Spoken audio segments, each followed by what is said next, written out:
Mr. Miller. We have this all set for you if you have some time. Everyone's perfectly semicircled for you. That, but I'm going to say the same as I said last time, which is that Caroline already did a briefing. Of course, and of she's course. the White House press secretary, not I. One so question. I'm Right going to answer like 3 Of or 4 course. questions. And then I'm Stephen, going to Stephen, do you have Yes. any numbers yet on the number of people who have accepted the buyout? Do you have any even vague number of how many people are accepting it?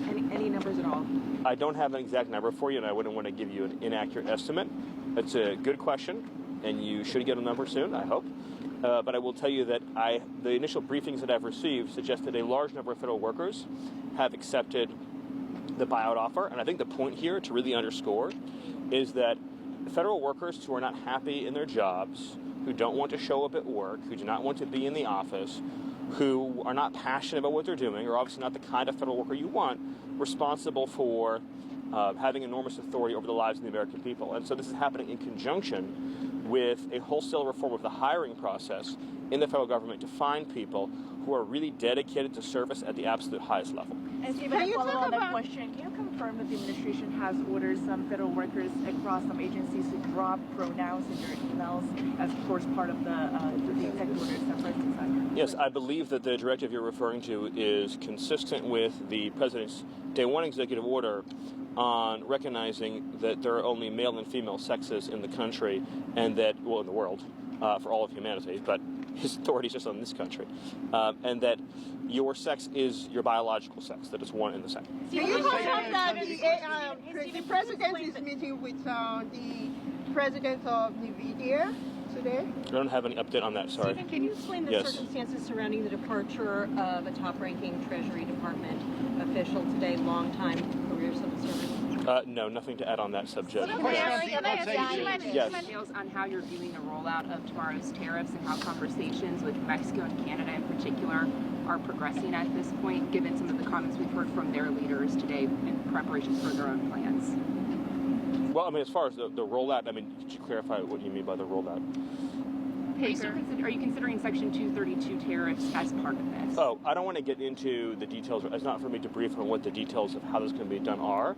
But there have obviously been long-standing trade imbalances with these trading partners that have been long-running and systemic and that affect our national security by eroding our defense industrial base and eroding our manufacturing base. And also, there are even graver concerns with national security and public safety, in particular, though not limited to fentanyl, which of course is a weapon of mass destruction in this country and is killing more Americans than have died in our wars overseas throughout our nation's history. And we know that there's a sophisticated network of criminal cartels operating on our border that traffic fentanyl in the United States. And we also know that the precursors to make that fentanyl is coming from overseas. And so you have a wide array of entities and organizations that have infiltrated our country and that are killing our citizens in mass. And we know as well that cartels have functional control, like a government, over large swaths of Mexican territory, which gravely imperils our own national security and public safety. From Canada, investigating President Trump. Well, with respect to the FBI, and I would just say to the law enforcement and intelligence community in general, it's clear that there has been vast weaponization of the law enforcement apparatus against President Trump, against President Trump's family, his staff, conservatives in general, Republicans in general, and the American people. This was litigated for 4 years, right, from 2021 through the election, the question of the weaponization of the justice system. Of course, it started back in 2017, but in other words, the whole period of the Biden presidency, this was probably the most discussed and litigated issue, and the American people rendered an overwhelming verdict on the question of whether or not we need to clean ranks in our law enforcement and intelligence communities and ensure that the partisan weaponization of our justice system ends. Are there any talks underway right now to try and avoid those tariffs? Any negotiations underway with Canada and Mexico? Nothing to add on that stuff. Let me take 2 more questions. Can I ask on the economic impact of the that career officials are being locked out of payment systems in various government agencies?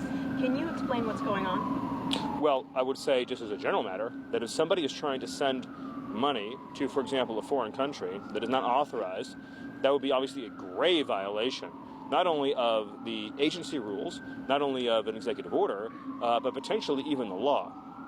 And if an individual has been relieved of duty, hypothetically, or has been placed on leave, and is still trying to send taxpayer dollars overseas, that obviously would be an extremely serious infraction.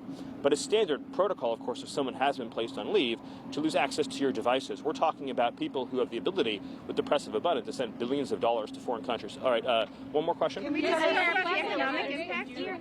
Thank you. Yesterday, the president said that the situation in the Democratic Republic of Congo is very serious. Can you elaborate a little more? I can't add anything to his statement at this time, but we should follow up with you on that. And Can you tell us last question. Would you say that part of the administration's goal is, of course, to crack down on illegal immigration, but to curb legal immigration as well?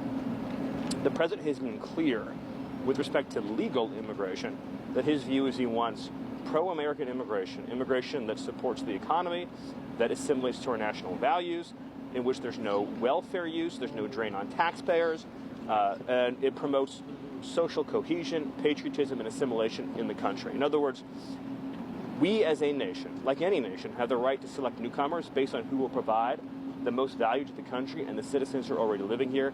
That's the president's policy. And of course, with illegal immigration, the answer is none, zero. No illegal immigrants allowed into the country at all. Thank you, everybody. And Stephen, one last question on the